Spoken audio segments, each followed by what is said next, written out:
Allez-y. Et maintenant, les activités. C'est-à-dire qu'il y a des directions qui n'arrivent pas à mener leurs activités.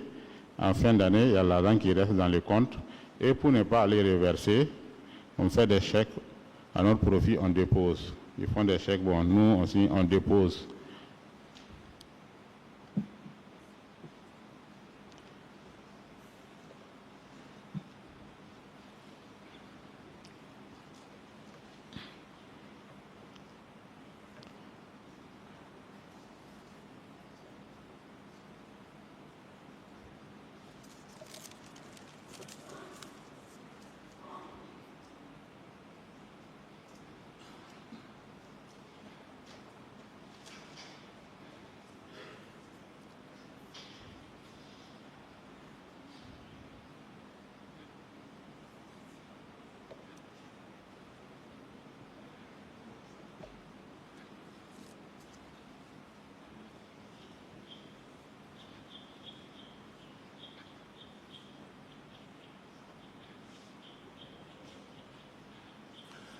Tout ça, c'est pour éviter les reversements.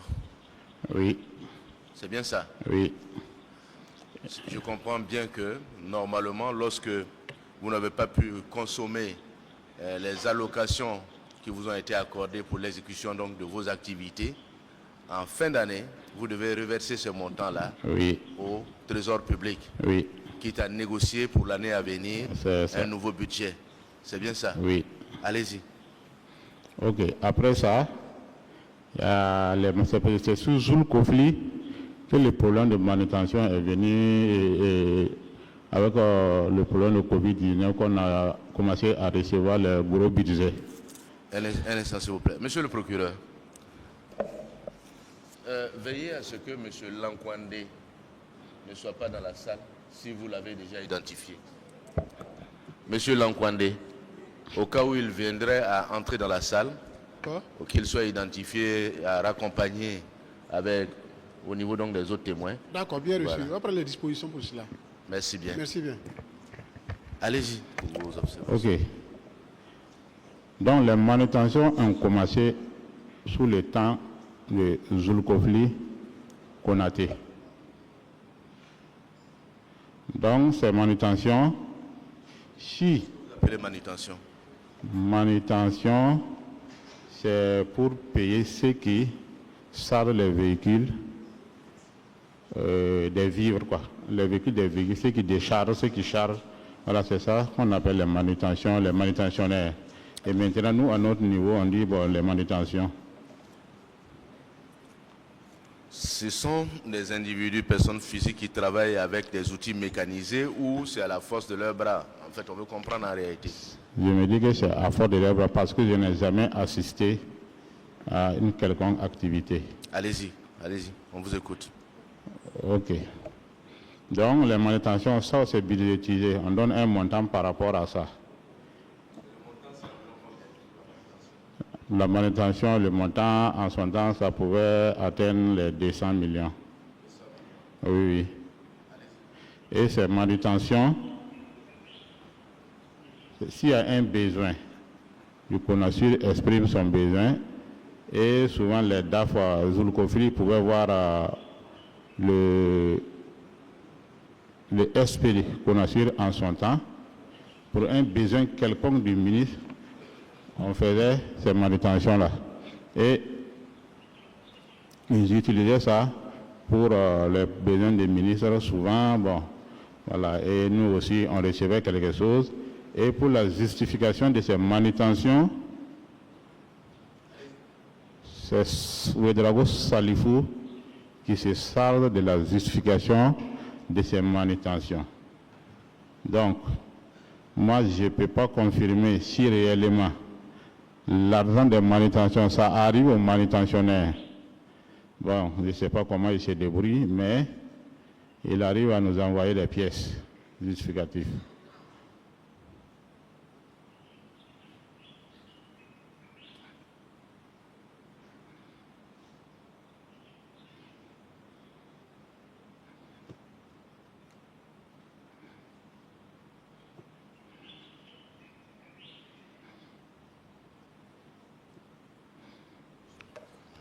Pardon.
Monsieur Tignan.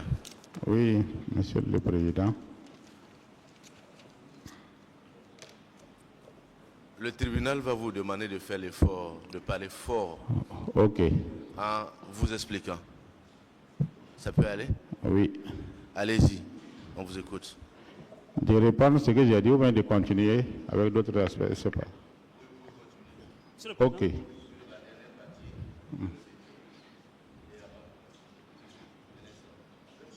Oui, Monsieur le Président, le chef Lankondé est là. Il est dans la salle? Oui. Il est... Qu'il soit accompagné aux autres témoins. Bah, d'accord. Monsieur Lankondé. Il est à l'entrée de l'autre côté. Donc, on va le faire entrer dans la salle. Il n'est pas?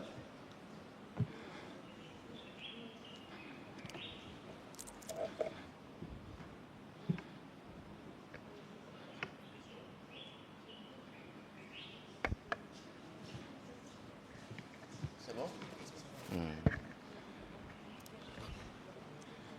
Donc, vous pouvez revenir sur la dernière explication que vous avez donnée en parlant fort, s'il vous plaît. Je disais que les manutentions sont budgétisées. Mais ces manutentions, Zulkifli Konaté voyait avec SP qu'on assure en son temps pour pouvoir prélever les montants de manutention. Et maintenant, le montant prélevé était justifié par Salif Ouedraogo. Et nous, on ne sait pas parce que l'argent qui était prélevé servait pour autre chose. Soit déplacement des ministres, soit autre chose. Et ils en recevaient aussi, de même que Ouedraogo Salif. Et parce que c'est lui qui est chargé de la fabrication des pièces justificatives. Ça, vous l'avez dit hier. Oui. Vous l'avez déjà dit hier. Oui. Allez-y. OK. Maintenant, j'atteins au niveau des limitations des signatures. Effectivement, la limitation des signatures a commencé sous Zulkifli Konaté.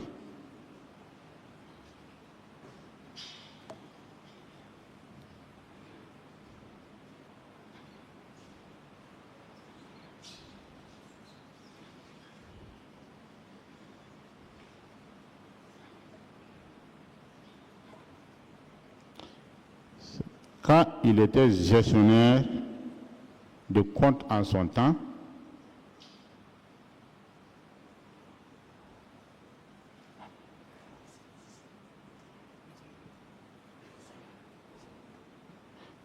moi je l'aidais en son temps parce que je n'étais pas gestionnaire de compte, mais je l'aidais à classer les pièces justificatives. Et il y avait un besoin d'argent en tant que gestionnaire de compte. Et ils ont commencé à imiter les signatures Ouattara Drissa, Zulkifli Konaté. Chacun a essayé, ça n'a pas donné. Et moi, on m'a donné d'essayer aussi, j'ai pris, j'ai essayé. Et ils ont vu que pour moi, c'était de l'à peu près. Et je crois que ce montant partait à hauteur de 4 millions, si je ne me trompe pas. Et on a eu à faire passer ça au trésor, sans problème. Et on a partagé ça. Maintenant, comme lui, il est devenu DAF, bien vrai qu'il savait que je pouvais imiter sa signature, en tout cas, il me surveillait de près. Mais malgré ça, on a eu à prélever, parce que moi, j'ai eu à prélever 7 millions pour faire ma campagne, parce que j'étais à la députation. En imitant sa signature, on a eu à faire payer véhicule pour Mme Tarpaga, elle qui avait exprimé son besoin, et même avec Bayulo aussi, on a eu à le faire et on a payé des véhicules. Moi aussi, j'en ai payé aussi. Voilà. Allez-y, on vous écoute.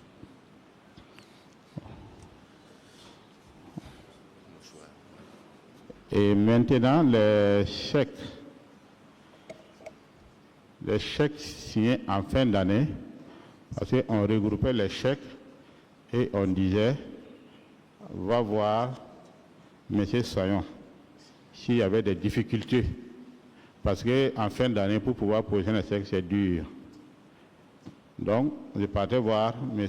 Sayon pour le positionnement des chèques. Mais lui, il ne savait pas que c'était des trucs comme ça. Mais bon, comme on l'appelle, on lui demande d'aller le voir. Moi, je n'ai pas le voir sur l'instruction des DF et des DAF. Et il positionne, il me donne. Moi, j'envoie, on dépose. Et ces chèques, après, sont utilisés pour d'autres choses. Mais souvent, il y a d'autres qu'on arrive à mener des activités avec. Mais le reste, bon, en tout cas, on ne reverse pas. On ne veut pas, on peut dire au propriétaire d'aller tousser, on tousse et puis bon, l'argent est utilisé pour autre fin. Si notamment il y a eu un déblocage rapidement qui a été fait.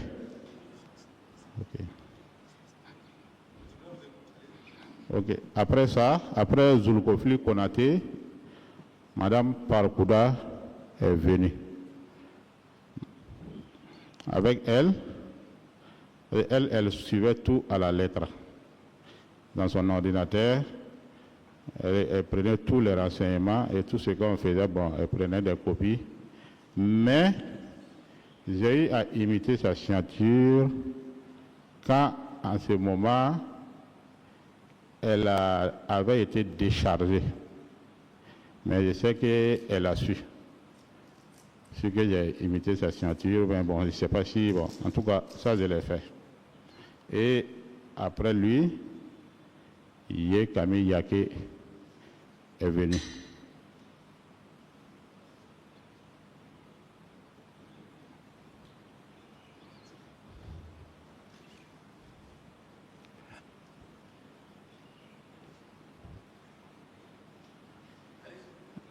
Et quand Yé Camille Yake a pris service, il y avait un problème, un besoin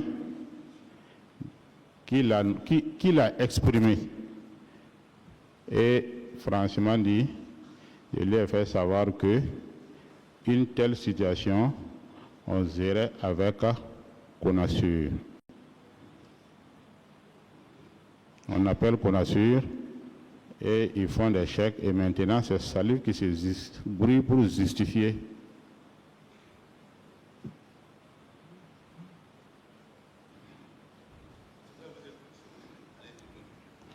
Ok. Oui. Ici, c'est de savoir, lorsque vous avez imité la signature de Tarpaga, Petronil. Tarpaga? Oui. C'est ça? Vous avez imité la signature de Tarpaga? Non. Parkouda? En Parkouda. Ok. Oui. Qu'est-ce qui s'est passé avec le fruit de ce que vous avez pu toucher? Ok. Ça a été utilisé, d'une part, pour payer la première mission de Madame la ministre Nandi Sommet Diallo à l'extérieur. Et puis là-bas, et chez moi, je l'ai payé et le dossier a fait l'objet d'un contrôle de l'ASE. Ils sont venus spécialement pour ce dossier.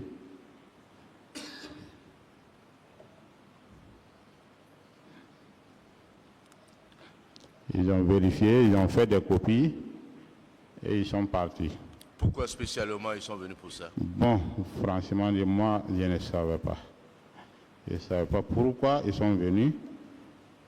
Je ne savais pas. En ce moment, Yekami Yake était les F. Et vous avez pris quelque chose également? Ah oui. Vous vous êtes servi? Ah oui. Ok. Sincèrement, voilà. Aussi bien vous, aussi bien donc la ministre, vous que Parkouda. Non, non. Non, non. Expliquez-nous donc. Non, non, elle n'a pas, elle n'a rien, elle n'a pas reçu. Dire que non, je faisais bon, moi je l'ai fait à son insu. Qui sont ceux qui ont reçu quelque chose? C'est ce qu'on veut savoir. Moi je l'ai reçu. Ça a été utilisé pour payer la mission de Madame la ministre. Et il y avait quelque chose dans mon compte qui était utilisé aussi pour payer. Parce qu'à chaque mois, on faisait les abonnements. Et on payait du thé, de la boisson, bon, à peu près beaucoup de choses pour Madame la ministre. Et souvent aussi pour les RG. Et souvent, bon, on peut être en manque d'encre de trucs. Et j'épuisais là-bas rapidement pour payer. Si on me demande si j'ai un peu de l'argent, je dis oui. J'épuisais pour effectuer ces dépenses. Voilà. Allez-y, le tribunal vous écoute. Ok. Quand Yekami Yake a pris service, le problème se posait. Et je l'ai dit, bon, avec ce genre de situation, les DAF précédents voyaient avec Conassure. Et dit Conassure, il dit c'est la manutention, ils expriment leurs besoins, mais le DAF négocie avec Conassure pour pouvoir effectuer ces besoins-là. Maintenant, c'est au nommé Salif Ouedraogo de pouvoir justifier ça. Maintenant, quand lui il a appris ça, il dit ok, rapidement, fait appel à Salif. Et lui-même, il a appelé, il a demandé le numéro de Salif. Je n'en ai pas, je ne sais pas comment il a fait. Il a eu le numéro de Salif, il a appelé. Et il m'a appelé dans son bureau. Effectivement, on a expliqué comment ça se passait.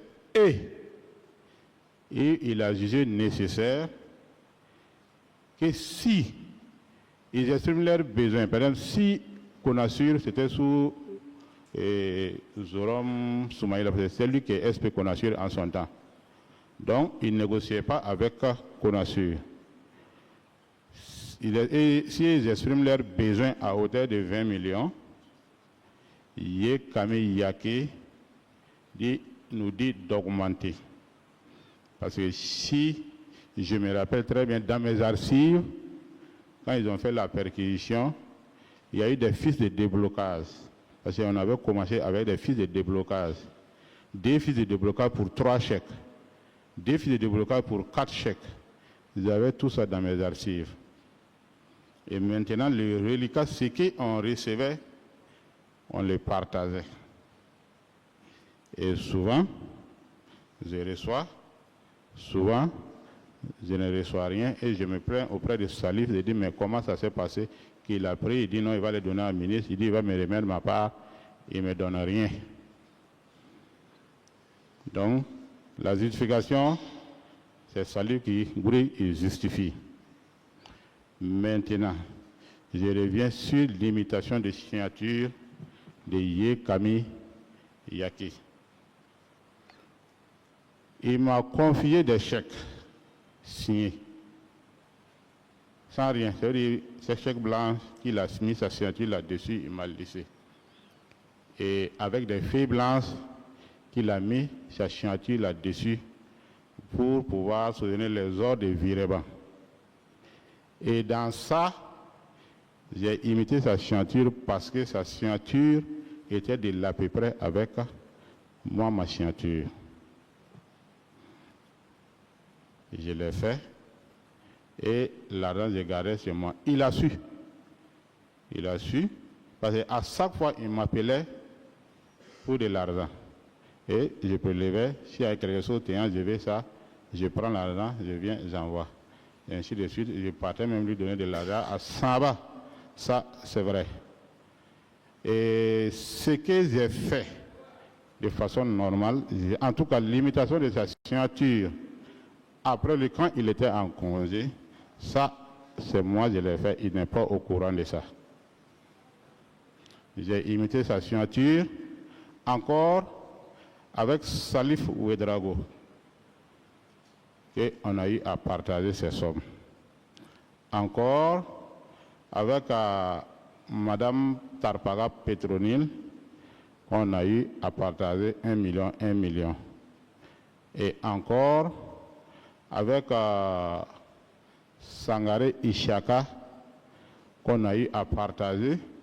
Et quand lui, on l'appelait à la police, il a nié tout, alors que tous les chèques là portaient lui-même son nom, mais il a nié. Et la police, ils l'ont laissé partir. Et je l'ai fait aussi avec Bayulo. Voilà, donc, je ne fais que dire la vérité, et rien que la vérité. Et de ça, je demande pardon, je m'excuse.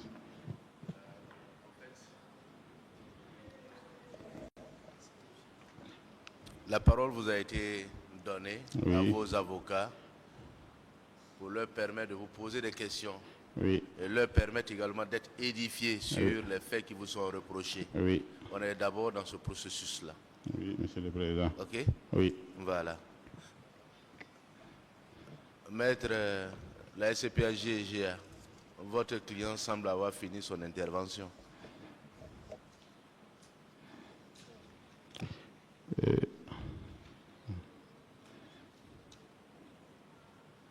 Monsieur Tignan, Oui.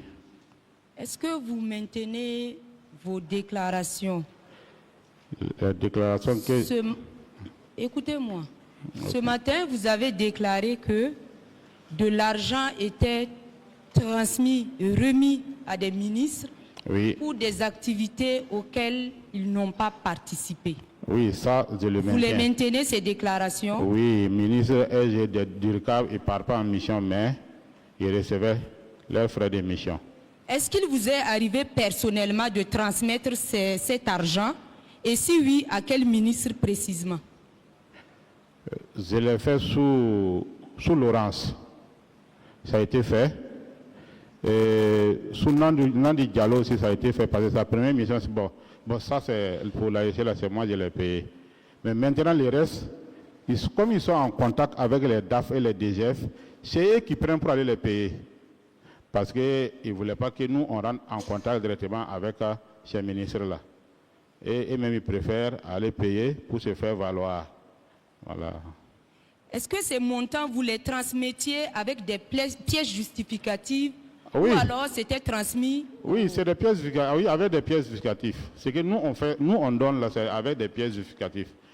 Voilà. Et ce qu'ils aussi partent payer aussi, ça aussi, il y a des pièces justificatives. Comme c'est des petits montants, des rétributions, souvent ça peut atteindre 500 000, souvent ça peut atteindre 300 000, bon. Donc, je reprécise ma question. Est-ce que les ministres à qui vous avez personnellement transmis des sous émargeaient pour récupérer effectivement ces sous-là où vous fabriquiez les pièces justificatives? Non. Oui. Monsieur Tignan, Oui. 500 000 francs pour vous, c'est un petit montant. Non, je n'ai pas dit que ça c'est petit montant. Là, c'est une erreur de ma part. Sinon, Ok, allez-y.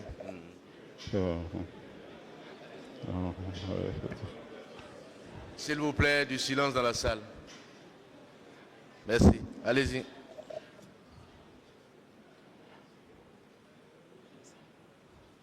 Oui, maître.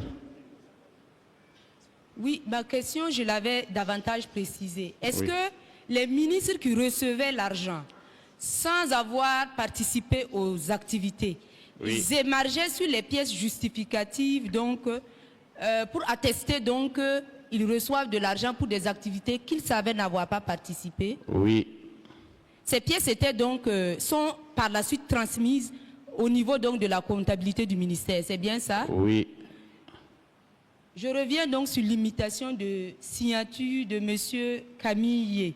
Oui. Est-ce que M. Camille Yé savait que, de par le passé, vous avez imité des signatures de certains de vos collaborateurs? Non. Et que Mais pourquoi il vous a déposé un spécimen donc de sa signature? Non, bon, il a fait comme ça parce qu'il partait en mission et il a déposé. Et il m'a donné. Et déposé des... Si je fouille bien dans mon bureau, dans mes archives, peut-être que je dois avoir même ces signatures sur des feuilles blanches, si je ne me trompe pas. Et donc c'est vous qui lui avez donc fait savoir que par la suite que vous aviez donc la possibilité par ce moyen-là de sortir de l'argent des Oui. fonds de l'État. Oui, Et vous êtes accordé pour que ça se fasse ainsi. oui. Je vous remercie, Monsieur le Président.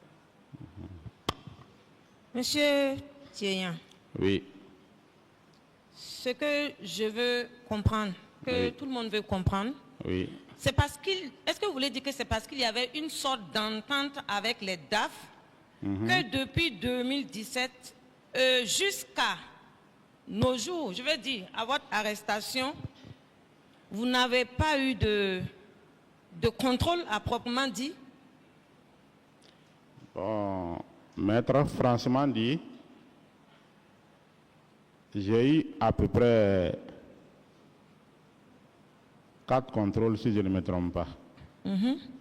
Mais ces contrôles, c'est les DAF qui grouillaient pour pouvoir justifier, parce que moi, je ne faisais que prendre mes pièces, aller déposer.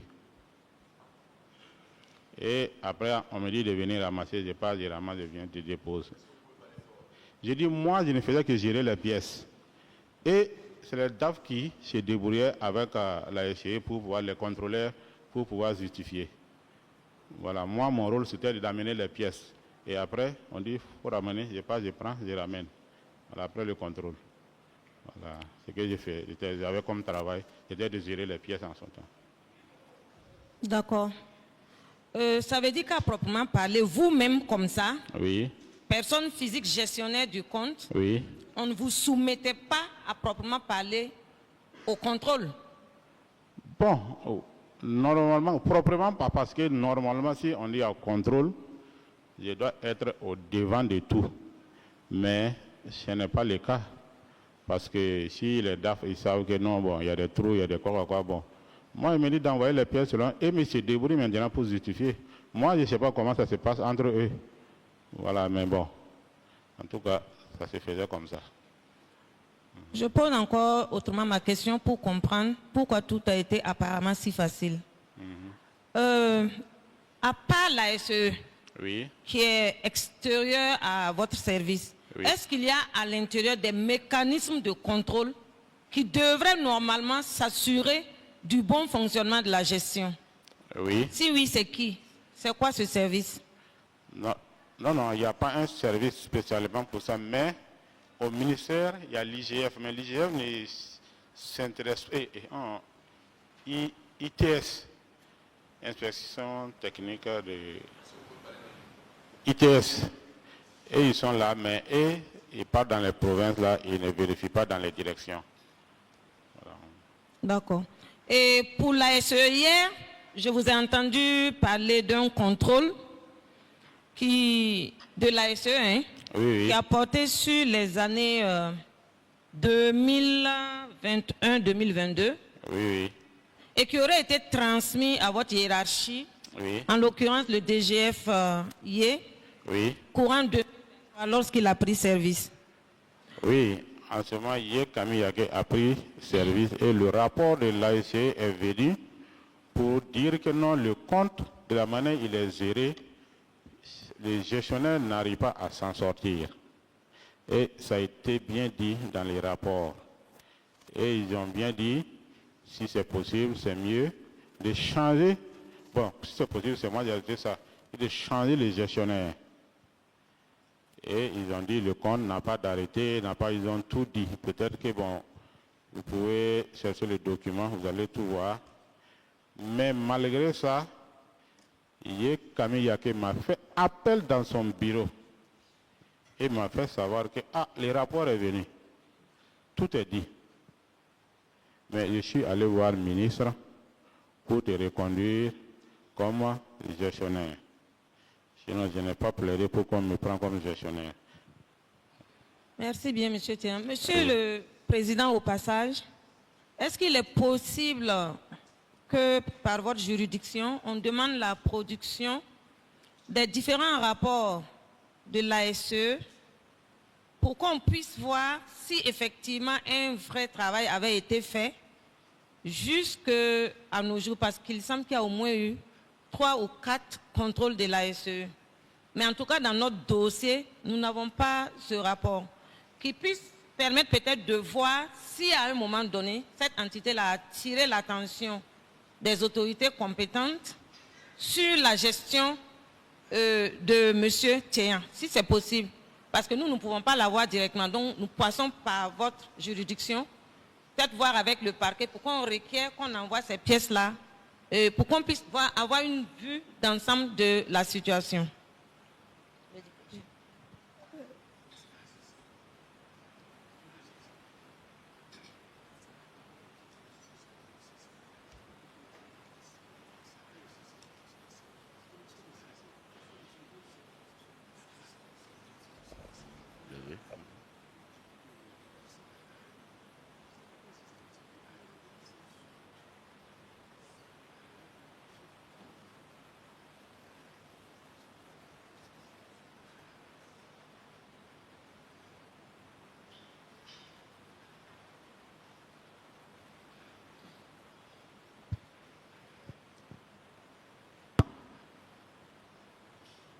Monsieur le procureur, il nous semble avoir vu cette pièce-là, quelques pièces relatives aux demandes du conseil du prévenu dans le fond du dossier.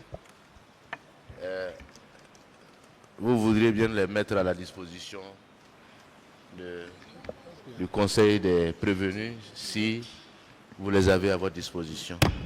Merci. D'accord, nous n'avons pas de rapport donc, de contrôle de l'ASE, nous n'avons pas. Dans le fond du dossier, il y a un carton qui contient un certain nombre de pièces. Ok. Voilà. Vas-y. Oui, Monsieur le Président. Et vous avez la possibilité de les demander à l'ASE, qui est une structure collaboratrice, à votre parquet, et qui pourra les mettre à votre disposition. Ça va être fait. Il est même possible que ça soit déjà fait. Mais comme on vous l'avait dit au début du procès, il y a un RI. C'est possible que les différents rapports aient suivi ce RI-là. Mais nous ferons les vérifications si c'est dans ce dossier. Si ce n'est pas le cas, on peut demander à l'ASE de les produire. Merci, Monsieur le Président. Merci, Monsieur le procureur. Oui, autre préoccupation? Oui, autre préoccupation.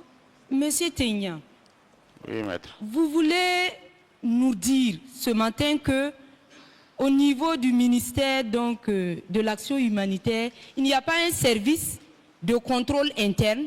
C'est bien cela? Non, j'ai dit que l'ITS est là. Mais dans les directions générales du ministère à Ouagadougou ici, c'est rare qu'ils viennent pour des justifications, sauf si on dit qu'il y a un problème. Mais dans les provinces, en tout cas, ils partent pour vérifier ce que nous, on a transmis en province. Parce qu'on faisait des ordres, évidemment, on envoyait de l'argent dans les provinces aussi pour les activités. D'accord.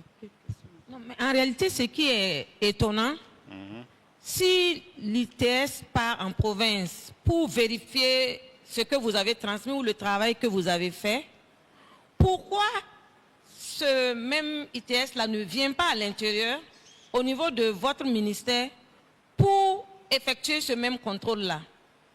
Bon, franchement dit, moi, je ne sais pas. Alors que, bon, quand ils partent souvent, c'est moi qui paye les frais de mission. Vous payez les frais de mission à ce même ITS, oui. qui ne vous contrôle pas finalement? Oui. D'accord. Je pense qu'on va s'arrêter là pour nos questions pour le moment, Monsieur le Président. Je voudrais aussi faire observer, Monsieur le Président, que dans notre dossier, le seul document de l'ASE qu'on a vu... Est-ce que vous pouvez faire du silence dans la salle? Merci. Le seul document de l'ASE qu'on a vu, qui ne parle pas de ces contrôles-là, c'est un truc relatif à la COVID-19, mais qui n'est même pas complet. Donc, nous pensons que c'est vraiment important. Si contrôle il y a eu, qu'on nous transporte, on mette donc ces contrôles-là à la disposition donc, de la justice. Je vous remercie. Le tribunal prend note de vos observations, maître. Autre préoccupation? Les autres conseils entendent réagir? Merci bien. Oui, maître. En fait, c'est vous qui allez apprécier. Parce que lorsque M. Théan a fait cette déclaration, le nom de ma cliente est revenu. Maintenant, comme elle n'est pas encore passée... Comme celui d'autres. Tout à fait. Comme elle n'est pas encore passée à la barre, Oui. c'est juste pour signaler que lorsqu'elle va venir, que vous nous permettez donc de revenir en arrière pour poser des questions à M. Théan.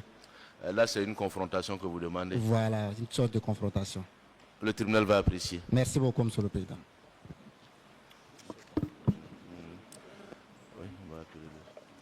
Monsieur Bayoulou Philippe. Monsieur Théan, vous pouvez vous asseoir. Monsieur Bayoulou Philippe.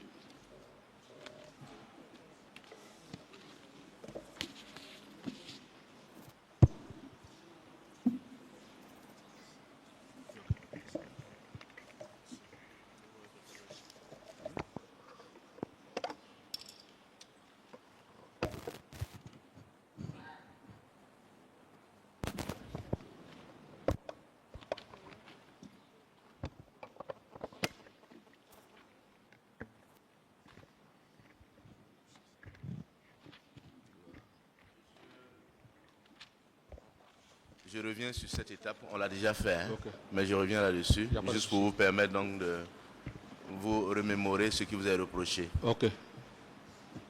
Vous êtes monsieur Bayoulou Philippe, Oui, né le 31 décembre 1982 à Poix. 80 à poids. 1900, 80. parlez fort. Bon, c'est le micro qui ne donne pas peut-être. 1980, 80. vous êtes burkinabé, vous êtes contrôleur des services financiers. Ceci. Vous êtes marié, Oui. vous avez déjà été condamné, Non.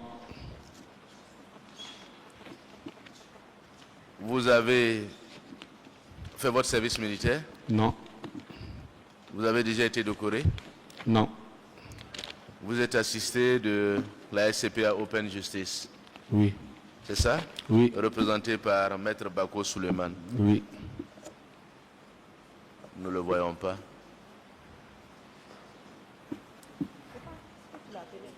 Vous êtes prévenu d'avoir à Ouagadougou, courant année 2024 et antérieurement, en tout cas depuis temps non couvert par la prescription, commis un faux en écriture publique par contrefaçon ou altération d'écriture ou de signature.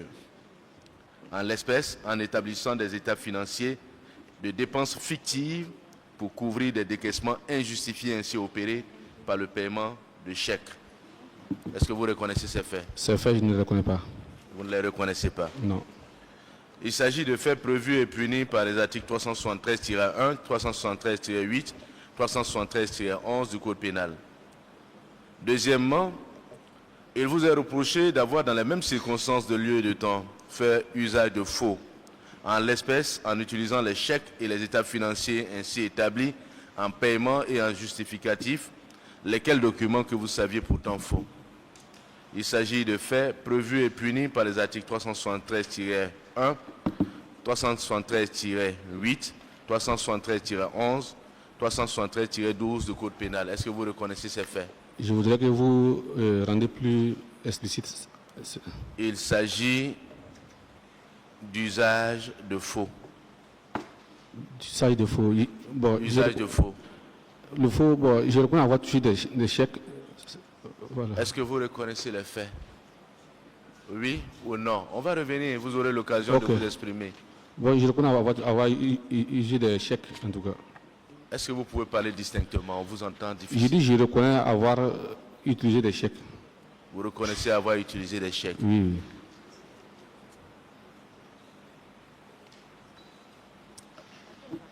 Il vous est reproché d'avoir, dans les mêmes circonstances de lieu et de temps, en tout cas depuis temps non couvert par la prescription, en connaissance de cause, aidé et assisté Thénia Amidou à détourner ou dissiper à des fins personnelles des deniers publics, effets actifs en tenant lieu, titres de paiement, valeurs mobilières, actes contenant ou opérant, obligations ou décharges, matériel ou objet mobilier appartenant, destinés ou confiés à l'État, aux collectivités ou établissements publics, aux organismes ou sociétés bénéficiant d'une participation de l'État, notamment des sommes d'argent d'un montant total de plus de 3 milliards de francs CFA, issus de paiements de chèques qu'il détenait en raison de ses fonctions de gestionnaire de compte trésor du ministère de l'Action humanitaire et de la solidarité nationale, en l'espèce,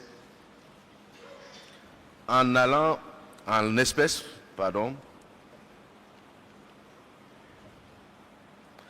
vous-même toucher les chèques trésors que celui-ci a frauduleusement émis en vue du détournement de deniers publics. Il s'agit de faits prévus et punis par l'article 332-17 du Code pénal. Est-ce que vous reconnaissez ces faits? Je reconnais partiellement ces faits. Vous reconnaissez partiellement. Il vous est enfin reproché, en tout cas dans le cas de ce RP, il vous est reproché de vous être dans les mêmes circonstances de lieu et de temps, en tout cas depuis temps non couvert par la prescription, enrichi en vous servant de deniers matériels, titres, actes, objets, effets ou tout autre moyen appartenant à l'État, en l'espèce une partie des sommes d'argent d'un montant de plus de 3 milliards de francs CFA, fait prévu et puni par l'article 332-24 du Code pénal. Est-ce que vous reconnaissez ces faits? Bon, pour l'enrichissement illicite, je reconnais ces faits.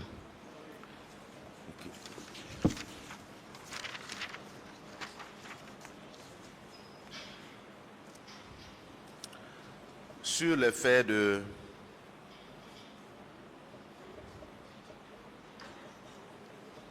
faux, est-ce que vous pouvez nous donner des détails? Bon, concernant le faux, je n'ai jamais été associé à la production d'un quelconque faux. Ce que moi je sais, c'est juste que je recevais des chèques de la part de M. Thénia. Souvent, le chèque peut être déjà positionné.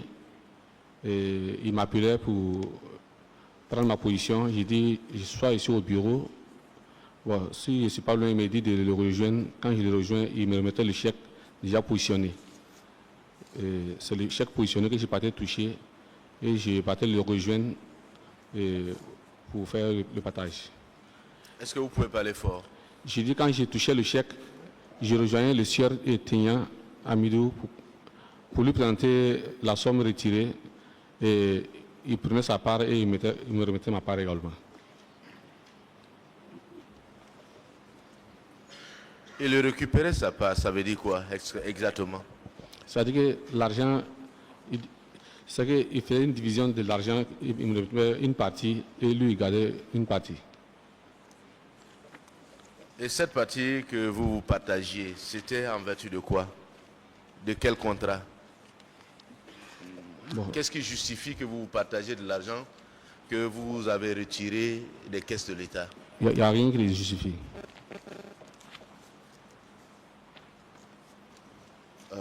Rien ne justifie, mais vous partagez ça tout de même. Oui. Vous avez un micro devant vous? Oui. Oui. Vous estimez à combien les montants que vous êtes partagés? Bon, je n'ai pas fait une situation mais si c'est une estimation, je sais que ce que j'aurais reçu avec lui n'excède pas le montant de 40 millions. Ça n'excède pas combien? 40 millions. 40 millions. Ce qui veut dire que vous vous êtes partagé de l'argent pas une fois, pas deux fois, pas trois fois, mais plusieurs fois en fait. Oui, oui. C'est bien ça? Oui. Expliquez-nous, qu'est-ce qu'il mettait sur le chèque pour vous permettre donc d'aller retirer l'argent? Bon, je n'ai pas bien compris. Qu'est-ce qu'il mettait, c'est-à-dire? Oui, qui était le bénéficiaire du chèque? C'est moi qui étais le bénéficiaire du chèque. bénéficiaire le chèque était libellé à mon nom Oui. et positionné, oui. Le chèque est libellé en votre nom Oui, oui. pour que vous puissiez effectivement donc aller le toucher. Oui, oui. C'est bien ça? C'est ça. En vertu d'une prestation ou alors en votre qualité? Je ne sais pas. Qu'est-ce qui justifie? Vous aviez quelle fonction en son temps? Vous êtes contrôleur des services financiers, mais au sein donc du ministère en charge de l'action humanitaire, vous aviez quelle qualité là-bas? Bon, je suis chef de service dans une autre structure autre que la DGF. Vous êtes un agent, vous étiez agent donc du ministère en charge de l'action humanitaire. Je suis un agent, oui. Mais appartenant à une structure autre qu'à celle de M. Tienya. Oui. Et comment est-ce que votre collaboration a commencé? De par le passé, moi j'étais à la DAF depuis 2016 et M. Tienya est venu me rejoindre à la DAF. Donc on a été des collaborateurs de la DAF ensemble. Voilà. À ses débuts, bon, comme moi je suis des finances, lui il n'avait pas encore les notions des finances, donc je l'encadrais ici dans ce sens également. Voilà. Donc nous avons été des collaborateurs de service. Vous avez été donc dans le même service, c'est bien ça? Dans la même direction. Dans la même direction. Oui. Mais pour que M. Tienya vienne vous remettre des chèques en tant que bénéficiaire, oui. Les personnes allant endosser en même temps ce chèque, comment cela a commencé? Bon, c'est ce que je disais. Il y a eu une fois, c'était... La question que on se pose, oui. Pourquoi vous particulièrement et non quelqu'un d'autre? Bon, je me suis... Bon, peut-être c'est le fait que... Bon, ce que je me suis dit après que tous ces problèmes soient arrivés, je me suis dit peut-être c'est le fait que nous étions des personnes avec qui on menait des activités et que souvent, bon, peut-être qu'on a eu par le passé à mener des activités avec lui. C'est-à-dire, bon, peut-être on touchait les chèques pour des activités et peut-être qu'il passait peut-être par le compte. Je me suis peut-être dit que c'est pour ça qu'on a été ces personnes peut-être choisies. Vous avez dans vos déclarations dit tout de suite que oui. Les montants que vous touchiez n'étaient destinés à aucune activité que vous partagiez. Oui. Ça veut dire qu'en réalité, oui. Vous saviez que les chèques tirés par M. Tienya oui. n'avaient pas en principe d'objet en tant qu'activité à mener. Oui. Vous le saviez. Oui. Vous avez accepté être bénéficiaire et vous avez endossé le chèque également. Oui. C'est bien ça? Oui. Vous saviez, vous l'avez fait en connaissance de cause, donc? Oui. Et les montants que vous avez retirés, vous les avez destinés à autre chose qu'au fonctionnement de l'administration? Oui.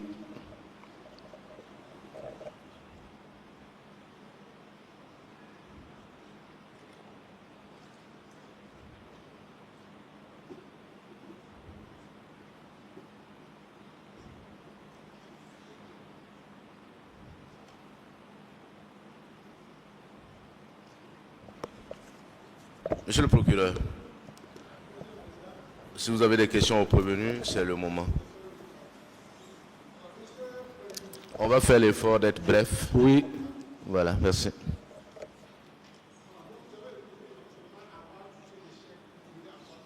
Oui. Oui.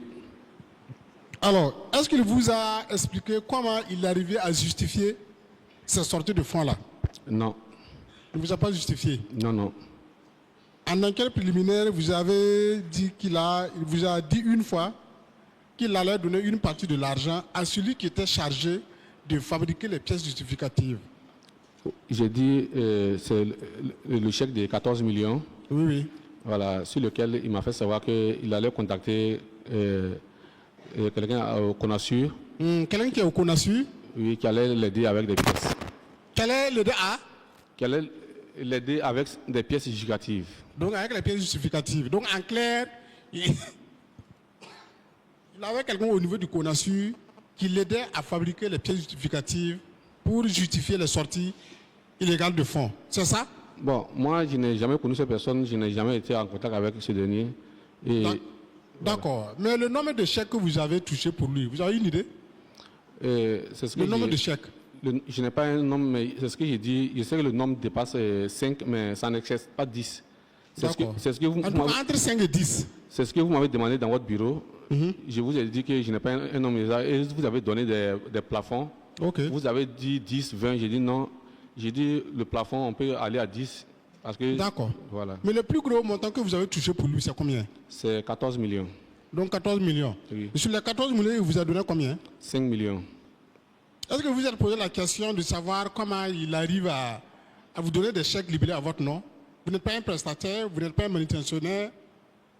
Visiblement, vous n'avez pas le droit donc d'avoir votre nom sur le chèque. Est-ce que vous vous êtes posé la question où il arrive effectivement à avoir ces chèques-là pour libeller à mon nom? Vous vous êtes posé la question? Ou bien l'essentiel pour vous, c'était juste de vous faire de l'argent et puis le reste, ce n'est pas votre problème? Vous vous êtes posé la question? Bon, non. Non. Vous ne vous êtes jamais posé la question? Et sur les chèques, vous avez constaté qu'il y avait lui sa signature et la signature d'une autre personne? Oui. C'était la signature de qui? Vous l'avez remarqué? Bon, c'était lui sa signature et puis la signature du DGF. Ah, du DGF? D'accord. Vous vous êtes dit que c'est le DGF lui qui a signé, ou bien vous savez qu'il imitait les signatures du DGF? Bon, je n'avais aucune idée de comment il s'arrangeait pour avoir les chèques. D'accord. Voilà. Mais entre nous, vous doutez quand même de l'authenticité des chèques, non? Oui, pour oui. être honnête. Oui, oui. Ok, donc vous savez que c'était des chèques frauduleux? Ouais, puisque ces chèques n'étaient pas pour une activité. Donc, je sais que les chèques, l'origine était frauduleux, mais je n'avais pas. D'accord. Bon, le procédé par lequel il obtenait ces chèques. D'accord, mais vous savez quand même que c'était des chèques frauduleux parce que vous êtes du domaine. Oui. C'est ça, vous êtes un contrôleur financier. Oui, oui. Voilà, donc vous savez qu'un gestionnaire de compte ne peut pas, à sa guise, libeller les chèques au nom de personnes qui ne le méritent pas. C'est ça, non? C'est ça. D'accord, merci Monsieur le Président. Je m'arrête là pour le moment. Merci Monsieur le Président. Monsieur Bayoulou. Oui. Vous êtes comptable, selon ce que je note. Je ne suis pas comptable. Vous êtes quoi? Je suis du corps des contrôleurs des services financiers. Du corps de contrôle? Il dit ici du corps du contrôleur des services financiers. Contrôleur des services financiers. Et oui. Vous faites quoi? Vous êtes employé à quoi exactement au ministère? Je suis chef de service, pour dire en français facile, c'est comme un SAF. Okay. Je suis chef de section administrative et financière. Vous êtes chef de service. Voilà. Alors, ce que je ne comprends pas déjà, vous, votre position par rapport à celle de M. Tchenya Amidou, c'est comment? Est-ce que vous êtes son subordonné? Non. Alors, comment se fait-il que lui, il vous donne des chèques à aller toucher? Il vous donne, on va dire, du travail à faire en quelque sorte. Comment ça se fait? Ça se fait? Je n'ai pas bien compris. Vous n'êtes pas son subordonné. J'imagine que dans l'administration, c'est ça. Le chef donne du travail à ceux qui sont sous sa responsabilité. Oui. Vous n'êtes pas son subordonné, vous ne travaillez pas sous sa responsabilité. Oui. Comment vous expliquez, lui, il vous donne un travail, il vous donne un chèque à aller toucher, au tout début?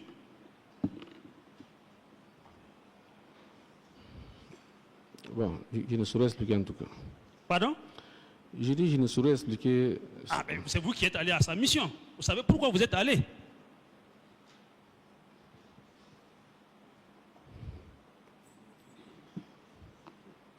Vous n'êtes pas... Comment expliquer ça? Vous n'êtes pas son subordonné. Vous ne pouvez pas aller comme ça, toucher un chèque. Il vous donne des instructions, allez toucher un chèque, et puis vous revenez et vous y êtes allé. Ouais. Ça ne se comprend pas. Moi, je sais, moi j'ai ma petite idée, mais je voudrais que ça vienne de vous. J'ai pas. Je sais pourquoi. Monsieur Bayoulou. Oui, Monsieur le Président. Monsieur Tchenya est de 1984 et vous êtes de 1980. Hein? Oui. Donc vous êtes son grand frère en fait. Oui. C'est bien ça? Oui, oui. Voilà. C'est juste un petit détail que vous fait observer. Merci. Ok, Mais merci. vous n'êtes pas son collaborateur non plus. Non, Ou non. non, son subordonné. Non, non. Ok. Allez-y. Merci, Monsieur le Président, de faire cette précision qui est très importante. Au-delà du fait que vous n'êtes pas son subordonné, vous êtes même son frère aîné. Oui. Et puis c'est votre petit frère, utilisons le terme, c'est votre frère cadet là qui vous dit, allez-y touchez un chèque. Il vous sort le chèque, vous partez toucher, vous vous révélez. Est-ce que déjà au tout début là, il n'y a pas quelque chose qui ne va pas? Si. Dites-nous. C'est quoi le problème? Non, c'est ce que j'ai eu à expliquer. J'ai dit, bon, on avait été des collaborateurs dans la même direction avant que je ne quitte pour aller dans une nouvelle structure. Oui, ça vous connaissez, ça j'ai bien compris cette partie. En fait, comme vous ne voulez pas le dire, je vais poser la question autrement. Est-ce que dès le début, vous vous êtes pas accordé, sachant très bien les possibilités que M. Théian a, vous l'avez approché pour dire, bon, vous aussi vous voulez quelque chose, et puis bon, il vous a mis dans le circuit. Est-ce que c'est pas ça? Bon, par rapport à ce volet, ce que j'ai pu dire, c'est que M. Théian, bon, pendant que j'étais encore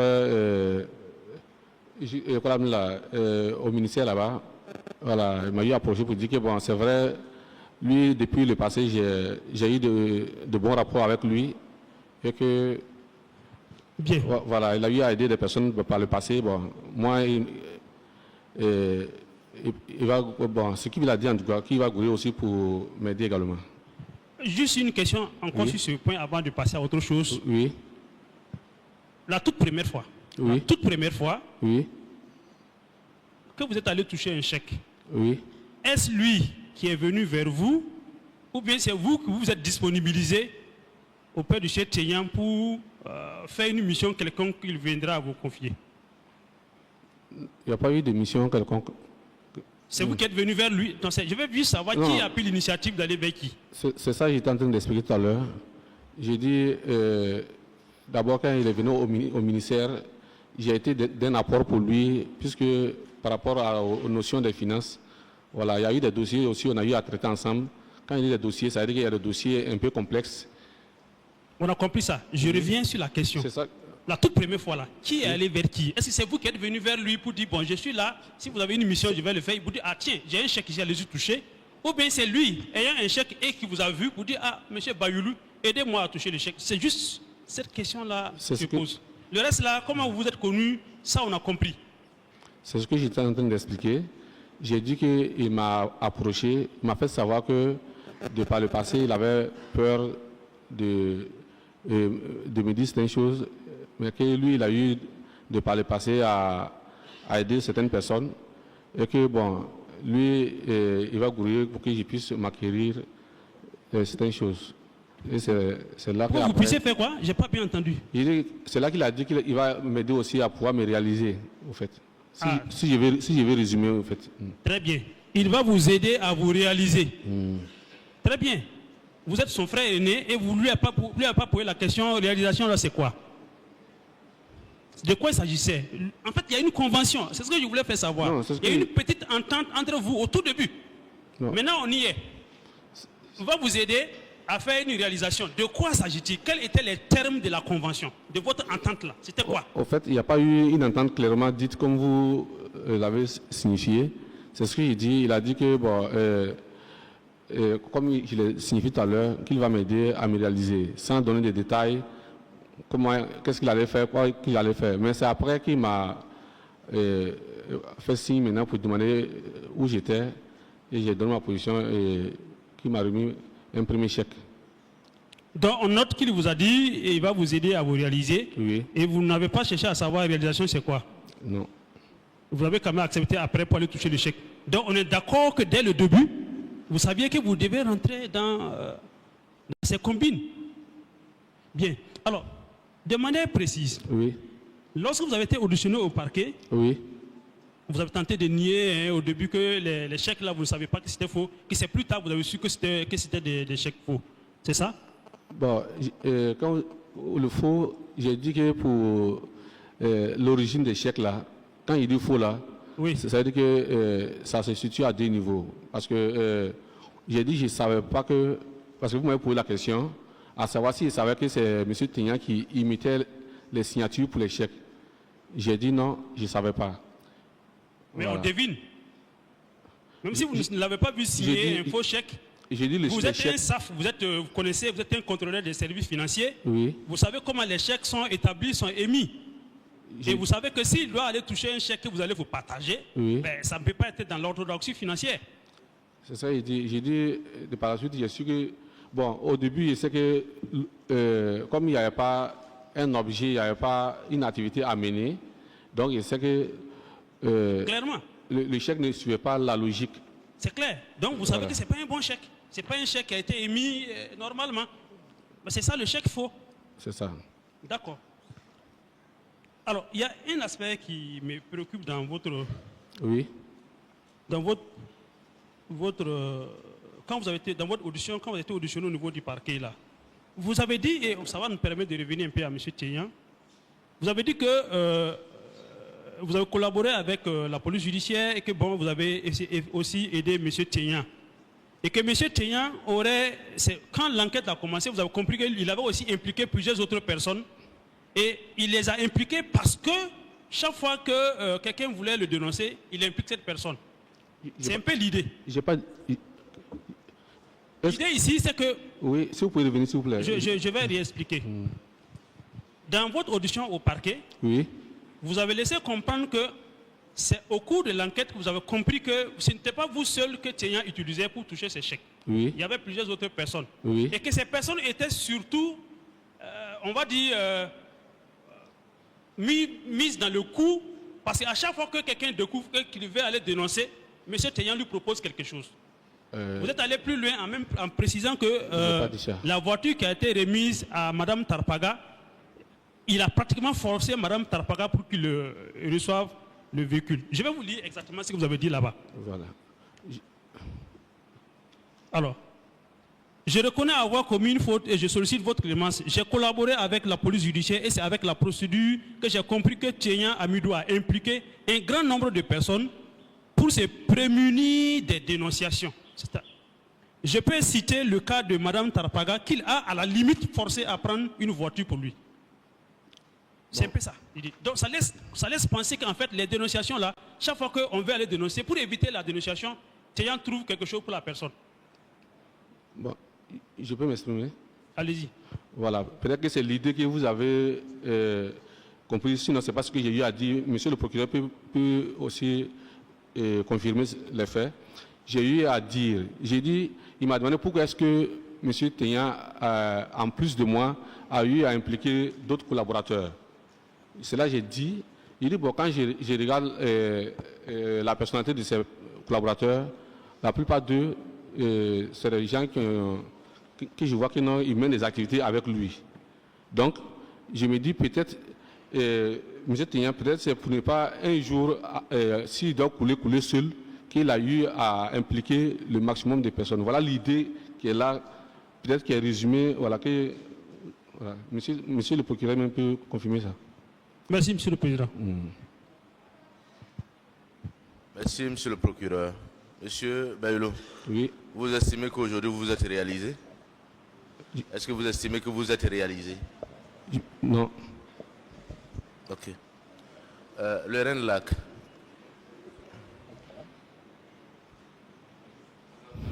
Des questions au prévenu? Oui, maître? Ok. Je vous remercie, Monsieur le Président. Bonjour, Monsieur Bayulo. Bonjour. Juste trois petites questions, parce que je pense qu'en ce qui vous concerne, il n'y a pas grand-chose à dire. Moi, je voudrais juste que vous nous éclairiez sur juste deux, trois petits points. Votre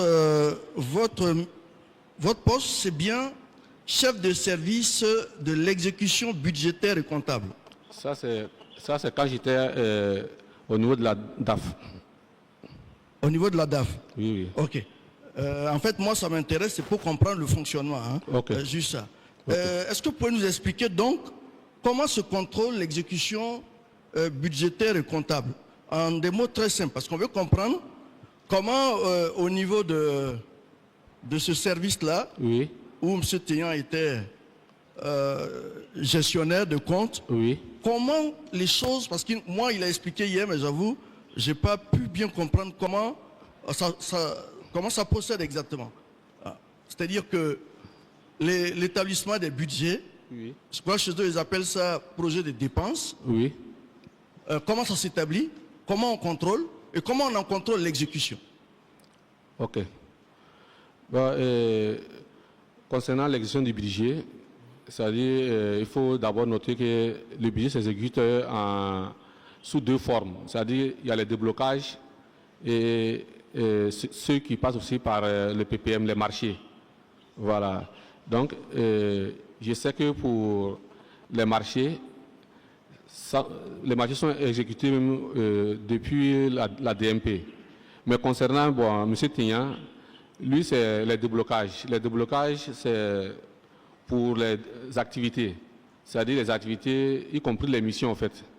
Voilà. Donc, pour initier un déblocage, sur la base de la ligne budgétaire, c'est-à-dire la ligne qui est inscrite dans le budget du ministère, on établit un projet de dépenses qui fait ressortir les différentes rubriques de la ligne. Parce que bon, quand on dit une activité, c'est vrai que c'est un titre chapeau, mais à l'intérieur, il y a plusieurs rubriques.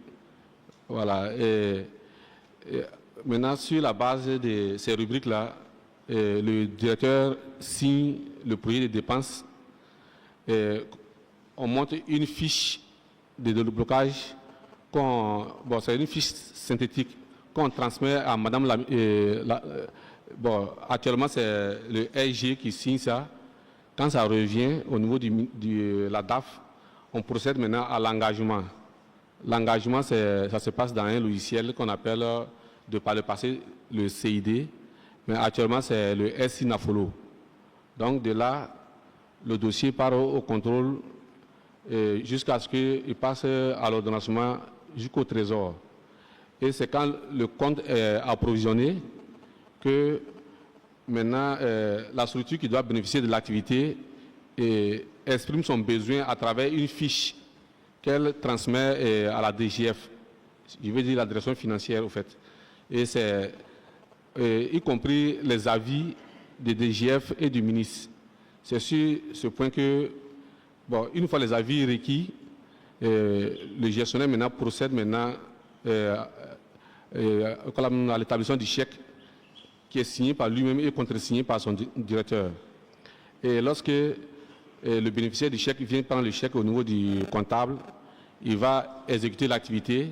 Je pense que sur la fichier de blocage, il y a un délai qui est requis pour pouvoir retourner les pièces au comptable. Voilà. Et une fois les pièces reprises à son niveau, je pense que lui doit faire une copie des pièces et faire un bordereau qui doit transmettre maintenant au niveau de l'ordonnancement pour justifier la dépense. Et quand il justifie la dépense, on lui produit un rapport de vérification. Et c'est ce rapport maintenant qui lui permet de débloquer la même ligne pour l'année N+1. Voilà. Donc, en dehors de ça, en fin d'année également, il y a le contrôle de l'ASE qui passe pour auditer aussi les comptes de gestion que la régie. Voilà. C'est long, hein? Bon, comme vous avez voulu. Non, c'était juste pour comprendre, c'est pas pour dire que. Voilà. En fait, moi, c'est pour dire, comme vous n'êtes pas témoin, je vous aurais posé la question, parce que lui, quand il explique, visiblement pendant 3 ou 4 ans, malgré tout ce circuit-là, toutes ces formalités, mais apparemment, personne ne s'est aperçu que 3 milliards sont sortis à un moment donné. Bon, mais vous n'êtes pas témoin, donc je ne vais pas insister sur ça. Ok. Ma dernière question, tout à l'heure, c'est que vous avez répondu à monsieur le procureur sur la question du chèque faux. Moi, je dois bien comprendre. Au moment où vous recevez le chèque pour aller le toucher, vous savez bien que c'est 2 signataires. Celle de monsieur Théan et la deuxième. Elle appartient à qui? La deuxième signature appartient au directeur. Au directeur. Oui. Donc, vous saviez que la signature du directeur était fausse? Pas forcément. D'accord. Donc, ça veut dire donc, que vous saviez, vous pensiez que le directeur était impliqué dans la combine?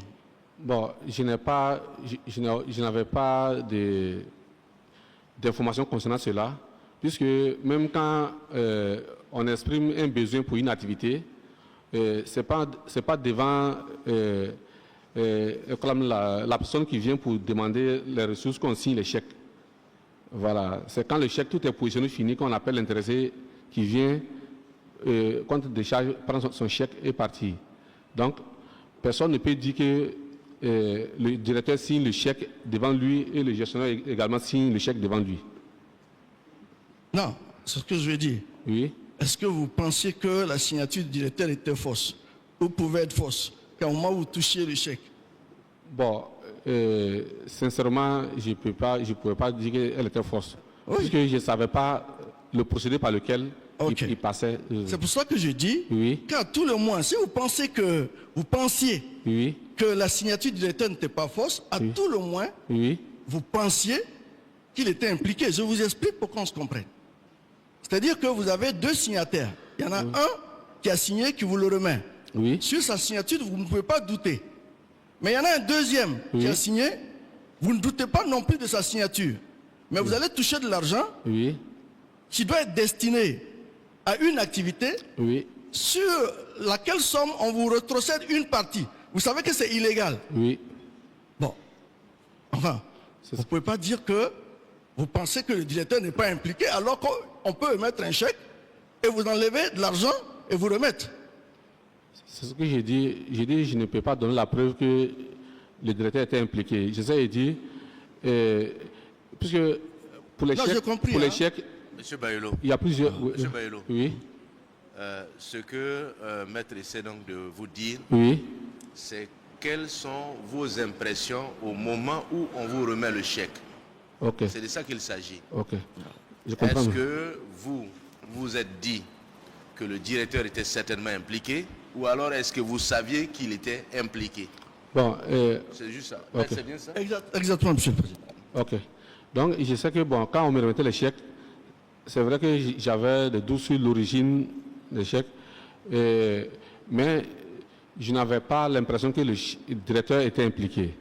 Mais ce que je me disais peut-être qu'il introduisait aussi les chèques aussi à travers un procédé de sorte à tromper peut-être le directeur pour qu'il puisse les signer sans s'en rendre compte. Ce que je suis, mais bon, ce que je suis, c'est je me dis des questions, mais l'idée de me dire que le directeur était impliqué, bon, je n'ai jamais pensé. Ça ne vous a pas traversé l'esprit? Une dernière question, si vous permettez. Oui.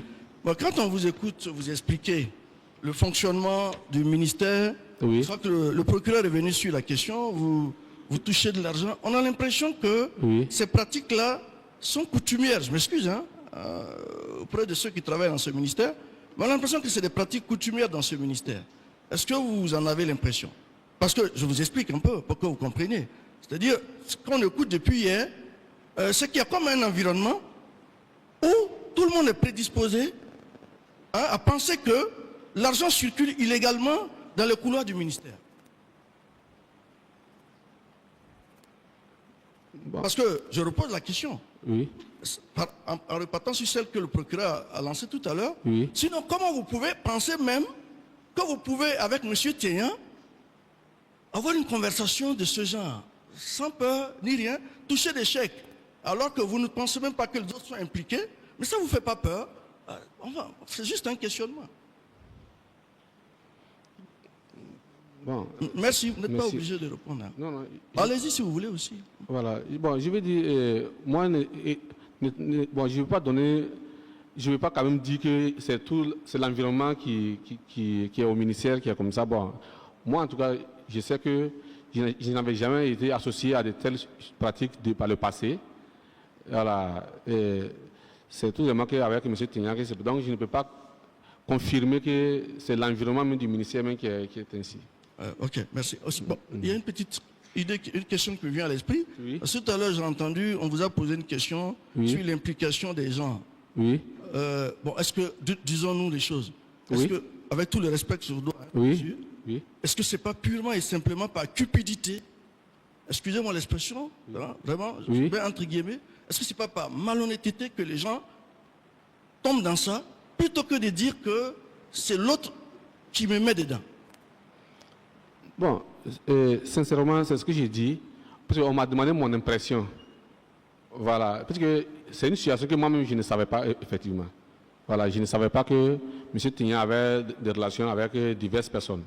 Ça, sincèrement, je ne le savais pas. Non, j'ai bien compris, je Voilà. parle de vous. Oui. Est-ce que vous n'êtes pas rentré dedans par cupidité simplement, par envie de profit facile, plutôt que de dire que c'est parce que M. Tignan voulait vous impliquer dedans, voulait impliquer le maximum de personnes? Je n'ai pas dit que M. Tignan voulait à tout prix impliquer le maximum de personnes. Pardon? J'ai dit, bon, je vais revenir sur ce que j'ai eu à dire. Bon, peut-être, si dit revenir, c'est pour mieux expliquer ce que j'ai eu à dire là-bas. J'ai dit, on m'a posé la question, selon... si vous permettez, oui. ce n'est pas la question qui vous a été posée là-bas qui m'intéresse, Ok. c'est celle que je viens de poser. Bon. Ok, je résume, voilà, pourquoi on en finisse voilà. rapidement. Est-ce que vous vous sentez vous-même responsable de vos actes? Vous pensez que c'est M. Tignan qui en est à l'origine? Je suis en partie responsable. Pardon? Je suis en partie responsable. Ok, merci M. le Président. Merci, Maître. Avant de passer la parole à l'agent judiciaire de l'État, Oui. Monsieur Bayulo, Oui. est-ce que vous pouvez nous dire exactement combien est-ce que vous avez reçu de cette opération-là? J'ai dit que je ne peux pas donner le chiffre exact, parce que je n'ai pas... Un montant approximatif, environ combien? C'est ce que j'ai dit. J'ai dit au maximum, le montant que je sais que j'ai touché n'excède pas les 40 millions. Ça n'excède pas les 40 millions. Oui, oui. Monsieur Tignan, vous confirmez que ça ne vaut pas, ça ne dépasse pas les 40 millions ce qu'il a touché?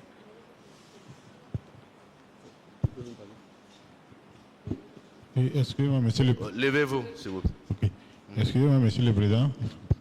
Je n'ai pas bien saisi. Je lui pose la question. Oui. Vous suivez avec nous. Oui. Monsieur Bayulo Philippe. Oui.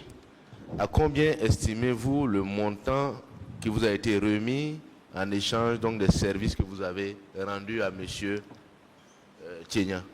J'ai dit que le montant que j'ai reçu de M. Tignan, je n'ai pas le montant exact, mais le montant n'excède pas 40 millions. Vous confirmez?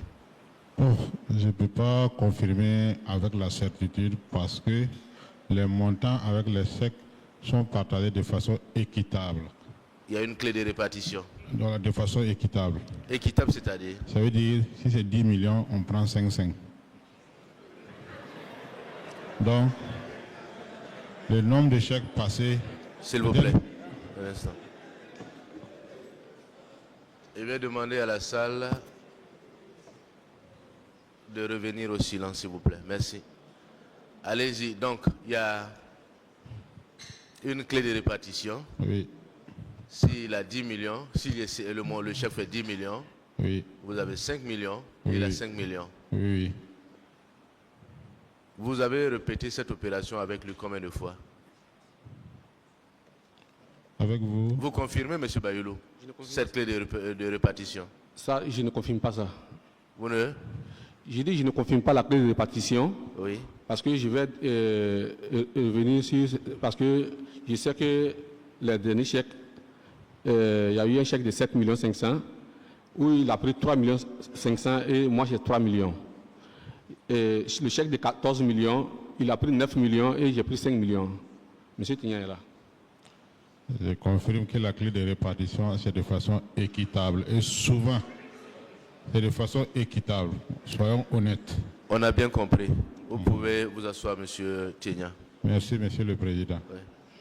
Nous allons passer la parole à l'agent judiciaire de l'État et vous demander, s'il vous plaît, d'être le plus concis possible, l'instruction étant suffisamment avancée sur les questions qui ont été, sur les faits reprochés à M. Bayulo. Merci. Merci, Monsieur le Président. Et avant que vous ne continuiez, il serait bon qu'à l'avenir, l'agent judiciaire de l'État se concerte et par une seule voix, effectivement, puisse s'exprimer. Si on peut faire cet effort, ça nous permettra de gagner en temps. Merci. Bien noté, Monsieur le Président. Alors moi, j'avais une seule préoccupation. La plupart de nos questions ont déjà été prises en compte par vous-même et par le parquet. Alors, Monsieur Bayoulou, tout à l'heure, vous nous avez décrit la procédure de déblocage. Tout de même, je reste sur ma soif.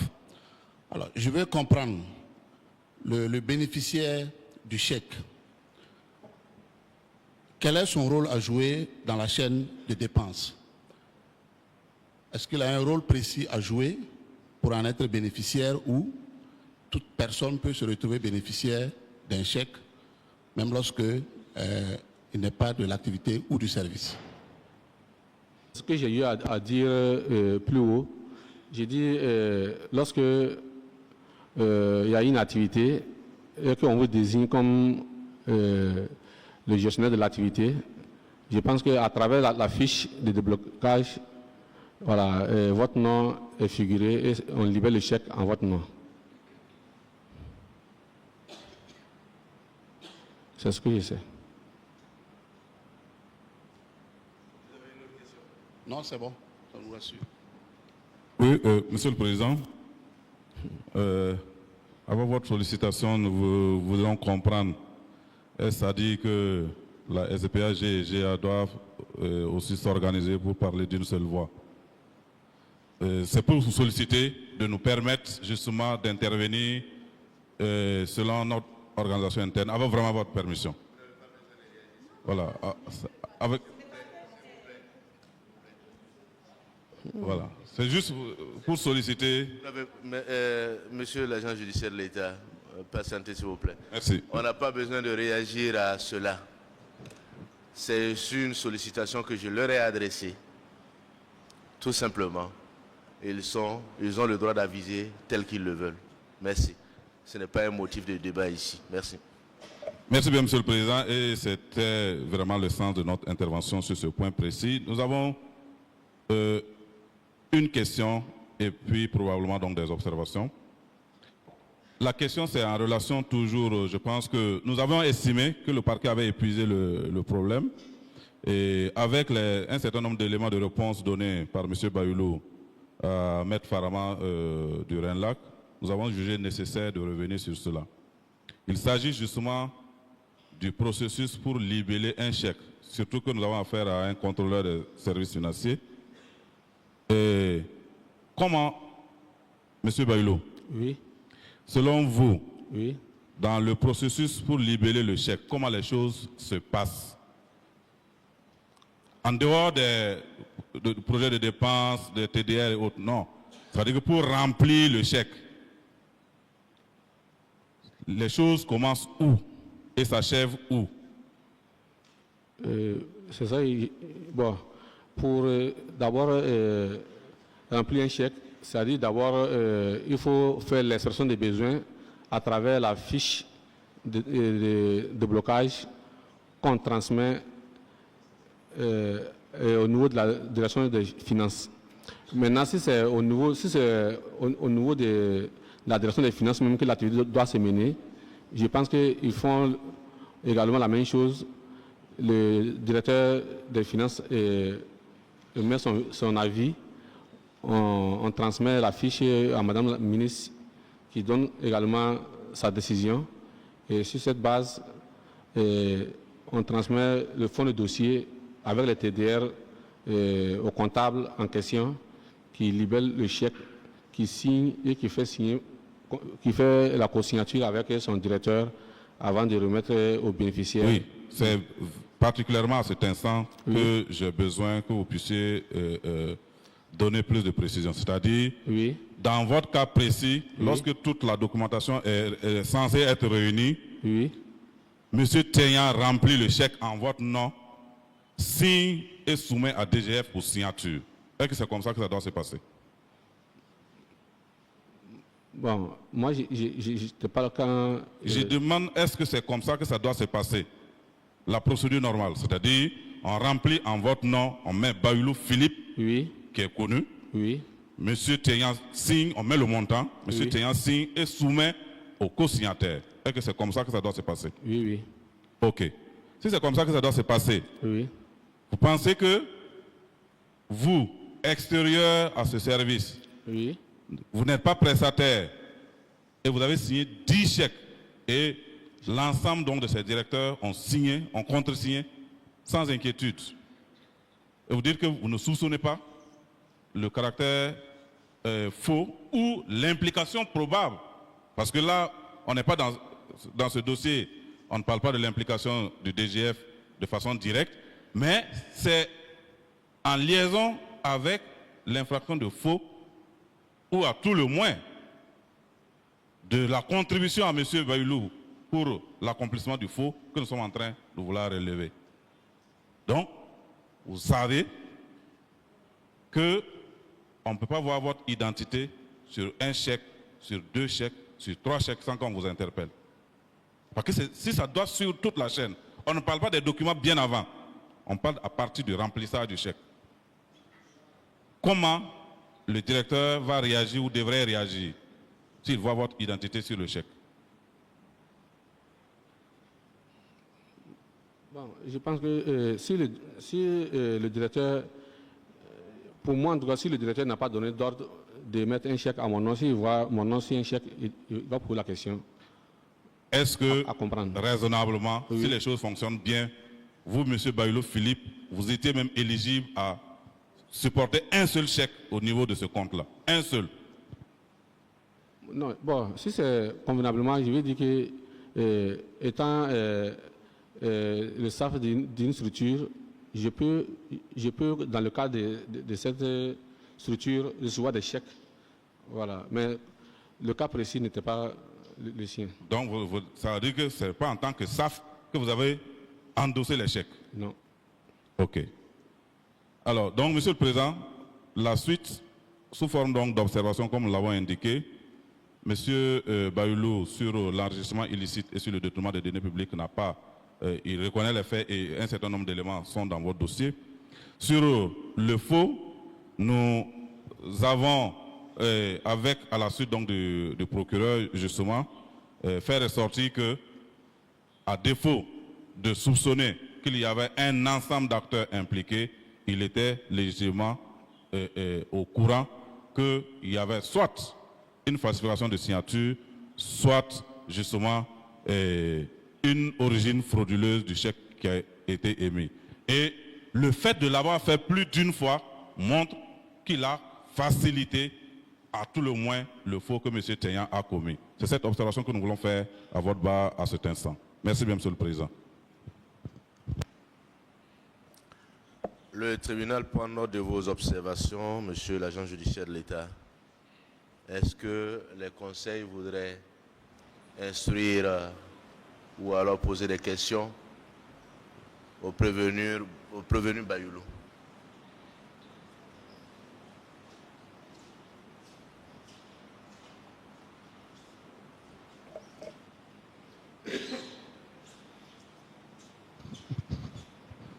Merci, Monsieur le Président. Monsieur Bayoulou? Oui. Le procureur vous a posé une question sur la manière par laquelle vous et Teyan avez fait connaissance, oui, c'est-à-dire comment exactement et par qui le contact a été pris relativement aux faits qui sont discutés ici ce matin. Le contact, c'est ça que j'ai dit, il dit c'est M. Teyan qui m'a approché, il n'est pas passé par une personne tierce. C'est lui-même qui est venu vers moi. C'était juste pour que on comprenne un peu la démarche. Ce n'est pas pour l'excuser non plus, parce que vous êtes amené à comprendre les faits et leurs circonstances. Cela ne veut pas dire, comme il a relevé ici, qu'il n'est pas responsable des actes qu'il a posés. Je voudrais revenir donc sur le dernier propos de l'AGE, juste en termes d'observation, pour dire que M. Bayoulou n'a jamais nié qu'à un moment donné, il a compris que les chèques étaient faux. Maintenant, est-ce que le directeur a aidé M. Teyan à établir ces chèques? Il ne sait pas. Est-ce qu'il a imité? Il ne sait pas non plus. Maintenant, si on veut trouver des stratégies pour dire que le faux en question, lui-même, il devrait savoir. Il a dit oui, il savait. Mais est-ce qu'il l'a accompli? Je lui pose là la question. Monsieur Bayulo. Oui. Est-ce que sur les chèques trésor, Oui. vous avez mentionné une seule écriture? Non. Est-ce qu'il s'agissait effectivement de chèques trésor? Il s'agissait de chèques trésor. Est-ce qu'un particulier peut détenir ce document? Non, non. Est-ce qu'il s'agit d'un document public? C'est un document public. Monsieur Bayulo? Oui. Est-ce pas pour dire que vous n'avez pas commis d'acte? Comment est-ce que vous pouvez expliquer au-delà de votre intérêt, parce qu'on ne peut pas discuter que vous avez eu un intérêt dedans. Oui. Est-ce que vous avez compris pourquoi effectivement c'est vers vous que M. Tchenia est venu? Est-ce que vous pouvez l'expliquer? Est-ce que, enfin, quel est votre sentiment là-dessus?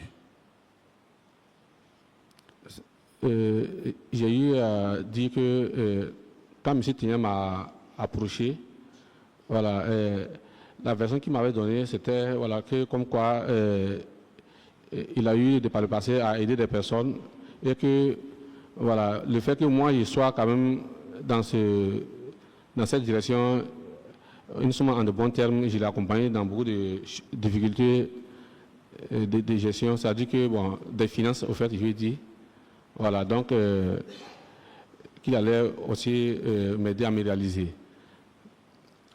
Est-ce qu'au moment où il entrait en contact avec vous, vous aviez, avant cela,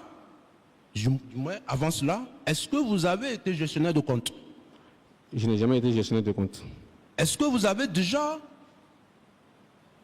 été bénéficiaire de chèques trésor? J'ai mené des activités dans la direction pour lesquelles j'étais bénéficiaire de chèques trésor. Est-ce que M. Tchenia est informé de cela? Oui, oui, puisque j'ai eu à mener des activités dans son compte et à la régie et dans d'autres comptes également. Ce que je veux relever ici, M. le Président, nul besoin de dire que M. Bayulo n'a pas commis de fait. Ce n'est pas ce que je veux dire. Je veux dire que M. Tchenia a organisé entre griffes son affaire. Il fallait passer par des personnes. Oui, je reconnais qu'il y avait son intérêt également, mais il était nécessaire que le Trésor ne se rende pas compte. Comment il ne pourrait pas se rendre compte? Parce que lui, il avait été déjà bénéficiaire de chèques Trésor et donc ça ne pouvait nullement éveiller un soupçon quelconque. Cependant, je pense qu'il vous l'a dit et il a facilité d'ailleurs cette instruction pour dire qu'il reconnaît les faits. La seule chose qu'il vous demande, c'est la clémence et le pardon.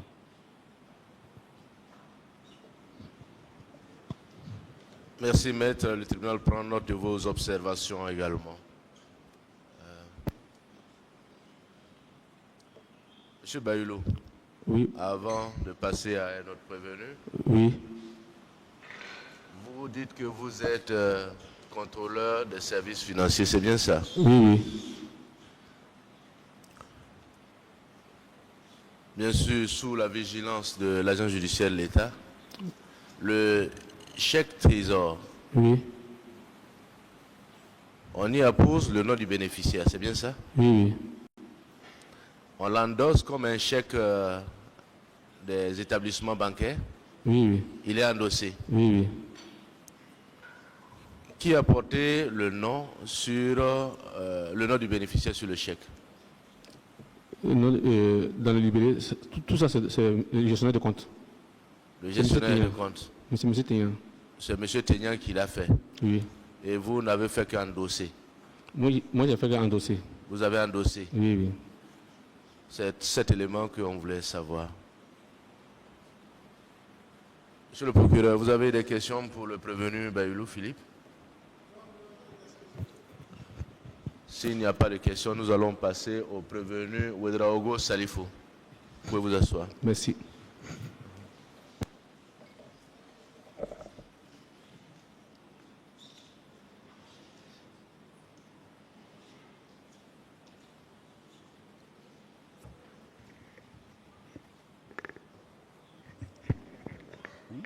Okay.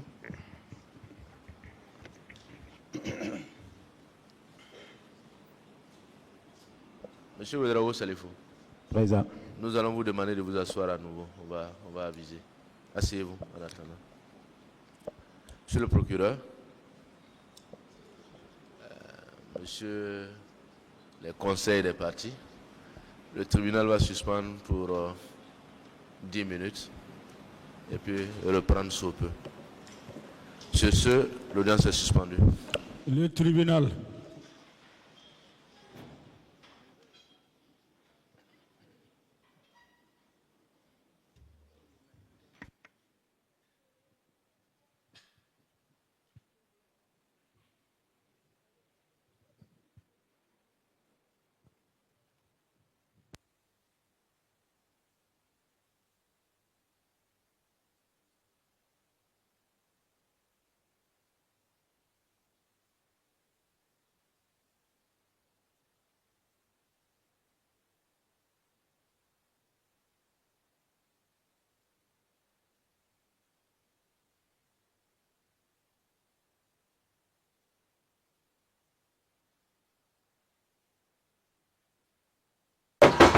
Give the money.